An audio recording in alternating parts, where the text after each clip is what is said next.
প্রিয় শিক্ষার্থীরা সবাই কেমন আছো? সবাইকে অনলাইন ক্লাসে স্বাগতম। আজকে নবম ও দশম শ্রেণী কৃষি শিক্ষা নিয়ে আলোচনা করব। কৃষি শিক্ষা বিষয় নিয়ে আলোচনা করব। এটা অধ্যায় 6 কৃষি সমবায়। অধ্যায়টার নাম হলো কৃষি সমবায়। তো আজকে আমরা যে বিষয়গুলি নিয়ে আলোচনা করব কৃষি সমবায় থেকে তা একটু দেখে নিই। সেটা হলো কৃষি সমবায়ের ধারণা ও গুরুত্ব ব্যাখ্যা করতে পারবে, প্রকারভেদ ধারণা ব্যাখ্যা করতে পারবে, কৃষি সমবায়ের মাধ্যমে কৃষি উপকরণ সংগ্রহ ও ব্যবহার ব্যাখ্যা করতে পারবে, কৃষি সমবায়ের ভিত্তিতে কৃষি পণ্য উৎপাদন, সংরক্ষণ ও বিপণন ব্যাখ্যা করতে পারবে এবং সংগঠনের প্রয়োজনীয়তার গুরুত্বটা কি এটা ব্যাখ্যা করতে পারবে। তো এর আগে আমরা একটু জানি যে সমবায়টা কি। সমবায়টা কি? সমবায়টা আমরা যদি দেখি যে একই উদ্দেশ্যে একজোট হয়ে কোনো কাজ করাই সমবায়। কৃষিকাজের জন্য প্রয়োজনীয় মূলধন সংগ্রহ, কৃষি যান্ত্রিকরণ, ফসল উৎপাদন সংগ্রহ, ফসল পরিচর্যা, গুদামজাতকরণ, পরিবহন এবং বাজারজাতকরণ সকল কাজ সমবায়ের সদস্যরা কি করে সুচারুরূপে সম্পন্ন করার জন্য সীমিত সংখ্যক কৃষক একমত হয়ে নিজেদের পারস্পরিক সম্মতির ভিত্তিতে একটি কৃষি সমবায় গড়ে তুলতে পারেন। তাহলে সমবায়টা হলো অর্থাৎ একজোট হওয়া। আমরা এখন বুঝবো যে এটা সমবায় মানে হলো একজোট হওয়া। আর সমবায় যেহেতু কথাটা আসছে এখানে কিন্তু কৃষি সমবায়টা আসছে। তাহলে আমরা যদি কৃষি সমবায় হলে তাহলে কৃষি কাজ করার জন্য যেটা হবে কৃষি সমবায় যদি আমরা দেখি কৃষি সমবায়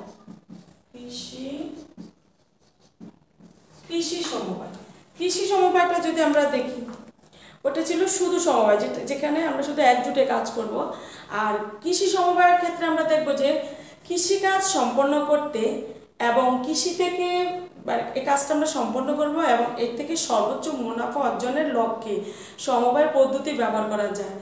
এই যে পদ্ধতিটা আমরা ব্যবহার করি একে আমরা কৃষি সমবায় বলি।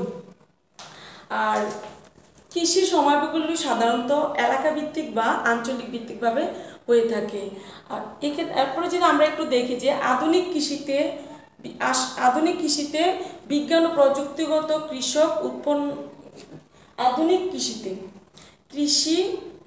কৃষিতে বিজ্ঞান ও প্রযুক্তিগত হওয়ায় কৃষি বেশ ব্যয়বহুল হয়ে পড়েছে, মানে এটা অনেক দাম হয়ে পড়েছে আর কি। তাছাড়া কৃষক উৎপন্ন ফসল ধরে রাখতে পারে না, কারণ তারা যখন একটা খুব বাম্পার ফসল পায়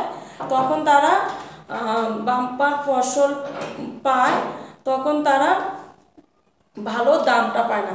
তাহলে আমরা গ্রাম বাংলার একটা কথা আছে যে 10-এর লাঠি 1-এর বোঝা, অর্থাৎ একজনের পক্ষে যে কাজ অবহনযোগ্য বোঝা 10 জনের একত্রে হলে সেই বোঝা বরং সহজেই বহনযোগ্য হতে পারে। তারপরে আমরা দেখব গুরুত্ব যদি আমরা দেখি যে 10-এর লাঠি 1-এর বোঝা, যে গ্রাম বাংলার একটা কথা আর কি যে 10-এর লাঠি 1-এর বোঝা। তো এখন আমরা যদি দেখি ধারণাটা নিয়ে চিন্তা করি যে এই কৃষি সমবায়ের ধারণা মানে গুরুত্বটা নিয়ে আমরা কতটুকু এটা গুরুত্বটা যদি আমরা চিন্তা করি গুরুত্বটা হবে এরকম যে কৃষি সমবায় আধুনিক কৃষি প্রযুক্তির জন্য প্রয়োজনীয় সকল উপকরণ সংগ্রহ ও ব্যবহারে কৃষকদের সক্ষম করে তুলতে পারে। আর পরিবেশ বান্ধব কৃষি প্রযুক্তি সমূহ যেমন শস্য পর্যায় অবলম্বন, নিবিড় ও সমন্বিত চাষাবাদ পদ্ধতি ব্যবহার, সমন্বিত বালাই দমন ব্যবস্থা তারপরে ব্যবহার করে ফসলের নিরাপত্তা বিধান যান্ত্রিকভাবে আমরা কী করতে পারি ফসল সংগ্রহ, পরিবহন, গুদামজাতকরণ, বিপণন সকল ক্ষেত্রে কৃষি সমবায় উচ্চ ক্ষমতা এনে দিতে পারে সকল ক্ষেত্রে। আর কৃষি সমবায় যদি কৃষকদের হঠাৎ বিপর্যয় সহনশীলতাও আবার যোগায়, হঠাৎ করে বিপর্যয় হলে এদেরকে আবার সহনশীলতাও যোগায়। তাহলে এখন দেখলাম যে কৃষি সমবায় কি মানে তার গুরুত্বটা আমাদের কতটুকু। আর তারপরে আমরা দেখব প্রকারভেদ যদি আমরা দেখি কৃষি সমবায় প্রকারভেদ। প্রকারভেদ হলো উদ্দেশ্য অনুযায়ী কৃষি সমবায়টাকে এটাকে 4 ভাগে ভাগ করা যায়। উদ্দেশ্য অনুযায়ী সমবায়কে 4 ভাগে ভাগ করা যায়। 4 ভাগে ভাগ করা যায়। 4 ভাগে যদি ভাগ করা যায় আমরা দেখি কৃষি মূলধন। প্রথমটা আমরা দেখব 1 নম্বরে দেখব কৃষি মূলধন। 1 নম্বরে আমরা দেখব কৃষি মূলধন সমবায়। 2 নম্বরে কৃষি উপকরণ সমবায়। কৃষি উপকরণ সমবায়। 3 নম্বরে দেখব কৃষি উৎপাদন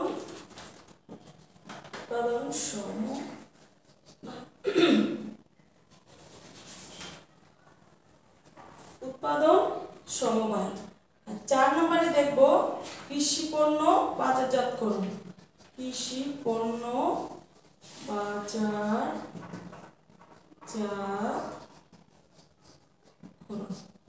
এগুলি ছিল কৃষি সমবায়ের উদ্দেশ্য অনুযায়ী 4 প্রকার। একটা হলো কৃষি মূলধন সমবায়, কৃষি উপকরণ সমবায়, কৃষি উৎপাদন সমবায়, কৃষি পণ্য বাজারজাতকরণ। তো কৃষি মূলধন সমবায়টা যদি আমরা দেখি, যেটা সমবায়ের প্রয়োজনীয় মূলধন সংগ্রহ করে। আর কৃষি উপকরণ সমবায়টা উপকরণের ক্ষেত্রে আমরা দেখব যেমন বীজ, সার, ঔষধ, যন্ত্রপাতি এগুলি সরবরাহ করে থাকে। আর উৎপাদনের ক্ষেত্রে উৎপাদন কার্যক্রম পরিচালনা করে। আর কৃষি পণ্য বাজারজাতকরণ হলো মানে পণ্যমূল্য নির্ধারণ, ভর্তুকি গ্রহণ এগুলি হয়ে থাকে। এগুলি ছিল কৃষি পণ্য বাজারজাতকরণ। ঠিক আছে, এই হলো আমাদের উদ্দেশ্য অনুযায়ী 4 প্রকার। তাহলে আমরা কৃষি প্রকারভেদ থেকে কৃষি সমবায়ের মাধ্যমে কৃষি উপকরণ সংগ্রহ ও ব্যবহার ব্যাখ্যা করতে আমরা পারবো। মানে উপকরণগুলি আমরা কিভাবে সংগ্রহ করব এবং এগুলি কিভাবে ব্যবহার করব এই নিয়ে আমরা এখন আলোচনা করব। উপকরণ সংগ্রহ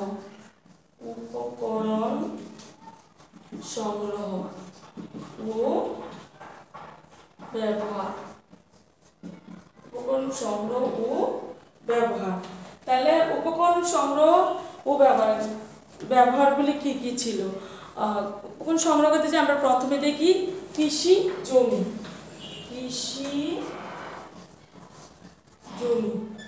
কৃষি জমি যদি দেখি, বাংলাদেশ কৃষি বিশ্ববিদ্যালয় এবং বাংলাদেশ কৃষি গবেষণা ইনস্টিটিউট এই উভয় জাতীয় প্রতিষ্ঠানের গবেষণায় দেখা যায় যে সর্বনিম্ন 1 হেক্টর জমি না হলে একটি লাভজনক কৃষি খামার পরিচালনা করা যায় না। আর সমবায়ের আওতায় জমির পরিমাণ 4-5 হেক্টর পর্যন্ত বাড়ানো যেতে পারে। এই ছিল কৃষি জমির ক্ষেত্রে। আর পানি যদি আমরা দেখি, পানি হচ্ছে কৃষিকাজের জন্য পানি অত্যন্ত গুরুত্বপূর্ণ। পানি ছাড়া কোনো ধরনের কৃষি কাজে চালনা সম্ভব না। সবচাইতে নিরাপদ পানি হলো জলাশয়ের সঞ্চিত পানি। তারপরে জলাশয় সঞ্চিত পানি আর জলাধারের পানি বর্ষাকালে সঞ্চয় করে সারা বছর সে পানি ব্যবহার সর্বোত্তম। ভূপরিস্থ জলাধারে সঞ্চিত পানি দিয়ে সেচ দেওয়াটা কি হয়, খরচ তুলনামূলক কম হয়। তারপরে আমরা এই উপকরণ থেকে কৃষি যন্ত্রপাতিটা আমরা দেখব। কৃষি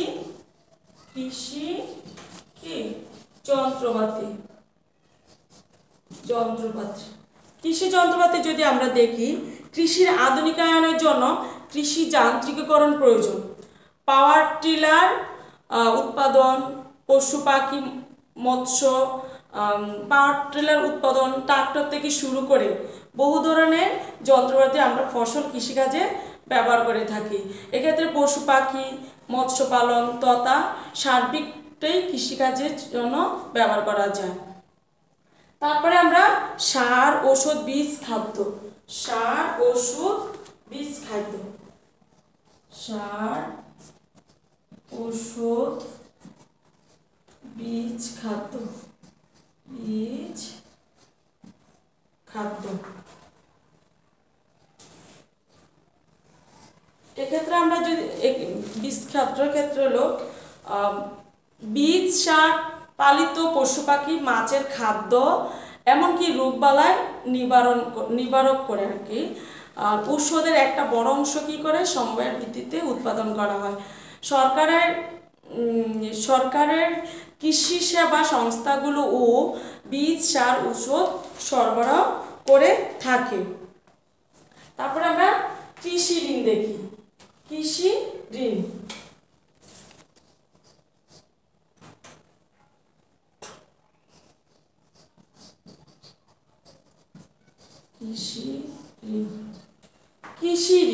কৃষি ঋণ একটা গুরুত্বপূর্ণ অংশ সমবায়ের ক্ষেত্রে।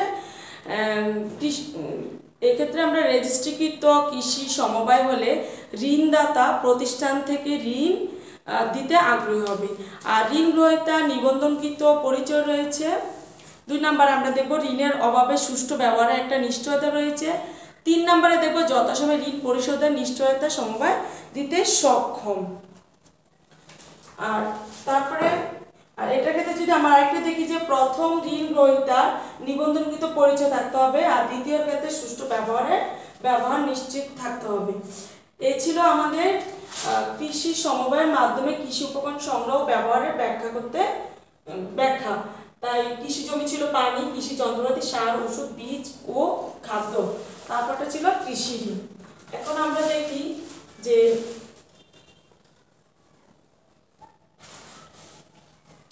কৃষি পণ্য উৎপাদন, সংরক্ষণ ও বিপণন।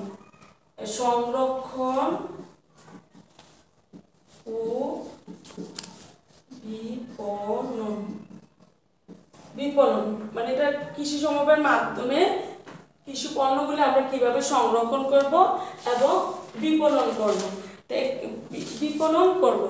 তাহলে এক্ষেত্রে আমরা যেটা দেখব সেটা হলো সংগ্রহের পর কিছু কাজ যেমন বাছাই, ছাঁটাই, শ্রেণী বিভাজন, প্যাকেটজাতকরণ বা যথাযথ পাত্রে স্থাপন ইত্যাদি কাজ পণ্যের কী করব মাননান সংরক্ষণে সহায়ক হয়। তারপরে আমরা যদি দেখি কৃষিপণ্য বিপণনে আরেকটি কার্যক্রম হলো নিরাপদ পরিবহন। কারণ পরিবহনটা আমাদের নিরাপদ হতে হবে। আর পরিবহনের পাত্র, খাঁচা, প্যাকিং ইত্যাদি গুরুত্বপূর্ণ বিষয়। প্যাকিং নির্ভর করে পণ্যের উপর। আমি কোন পণ্য কিভাবে প্যাকিং করব এটা নির্ভর করবে পণ্যের উপর। শস্য পরিবহনে আমরা কি করব চটের বস্তাটা ব্যবহার করব। আর উপযুক্ত হলেও সবজি ও ফলের জন্য কোনো ক্রমেই উপযুক্ত নয়। এই সকল পণ্যের কোনোটার জন্য বাঁশের দরকার, আবার কোনোটার জন্য চটের দরকার, আবার কোনোটার ক্ষেত্রে হার্ডবোর্ড, কাগজ ইত্যাদি দরকার। এটা দরকার। তারপরে আমরা যদি দেখি বিপণনের ক্ষেত্রে সুবিধাতে দেখি যে কৃষি সমবায়ের সঙ্গে নির্দিষ্ট বিপণন সংস্থার আগে থেকেও চুক্তি সম্পন্ন থাকলে ভালো হয়। মানে এটা যদি আমি আগে থেকে চুক্তি থাকে যে এই জিনিসগুলো আমি দিব, প্যাকেটজাত করব, এভাবে করব, তাহলে আমি একটা নির্দিষ্ট সময় এগুলি পৌঁছে দিতে পারবো। আর যদি না থাকে তাহলে এটা আমার জন্য সমস্যা হয়ে যাবে। এই ছিল আমরা তাহলে কৃষি উপকরণের উৎপাদন, সংরক্ষণ ও বিপণন করতে পারবো এভাবে যদি আমরা সংরক্ষণ করি। আর সমবায়টার ক্ষেত্রে যেটা আমরা এক কথায় জানি যে একজোট হওয়া, সেক্ষেত্রে সংগঠনের ক্ষেত্রে যদি আমরা খুব গুরুত্বপূর্ণ অংশ এটা সমবায় সংগঠনের গুরুত্বপূর্ণ অংশ হলো সমবায় সংগঠন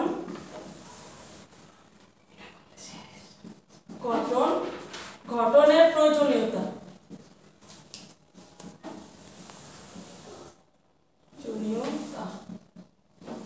সমবায় সংগঠনের প্রয়োজনীয়তা অনেক গুরুত্বপূর্ণ। আর যেমন কৃষি সমবায় একটি সমন্বিত কার্যক্রম। আর সমবায়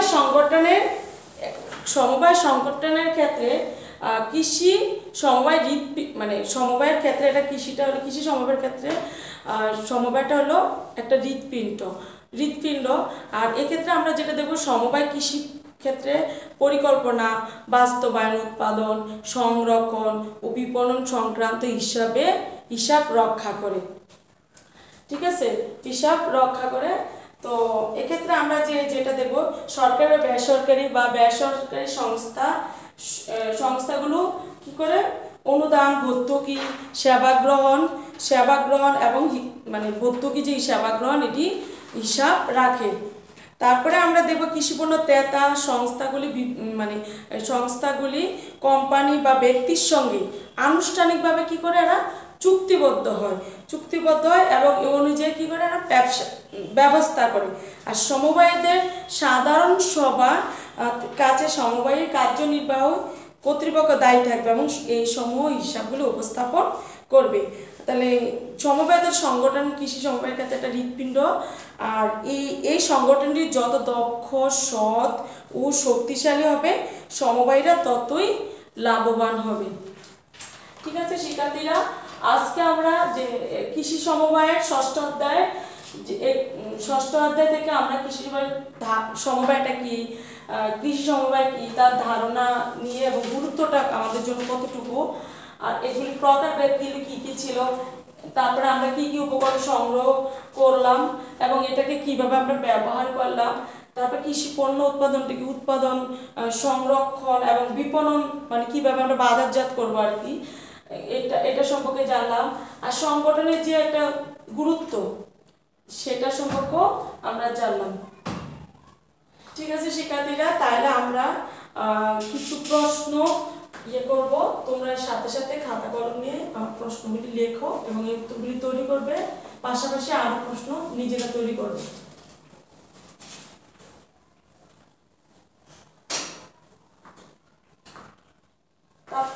আমি যদি প্রশ্নগুলি দেখি, কৃষি সমবায়ের মূল ভিত্তি কি?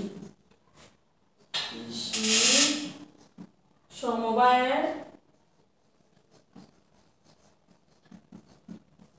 মূল ভিত্তি কি? তারপরে আমরা দেখব সমবায় সংগঠন কি।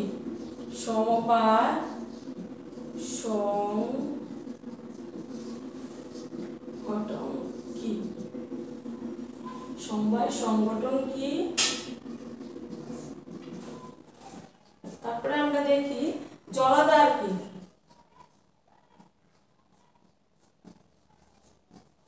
জলাধার কি? তারপরে গুদামজাতকরণ কি? গুদামজাতকরণ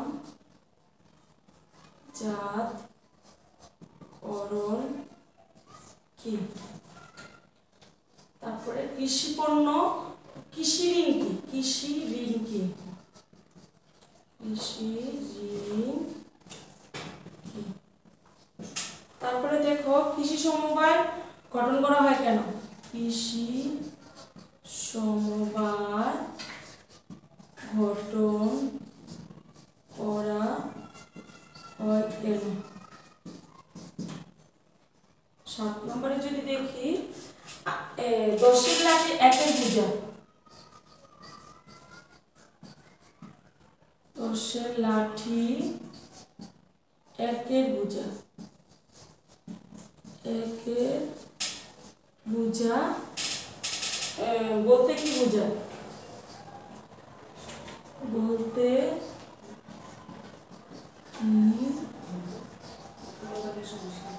বোঝায়। বিপণন কি? বিপণন কি? তারপরে আসো যে কৃষি সমবায়ের উদ্দেশ্যগুলি কি কি? কৃষি সমবায়ের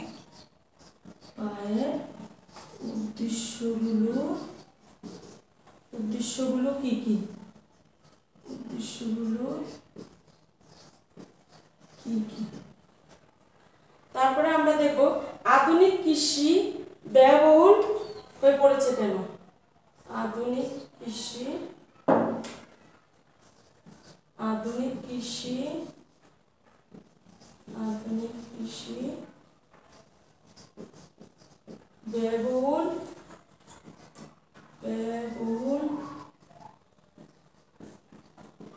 হয়ে পড়েছে।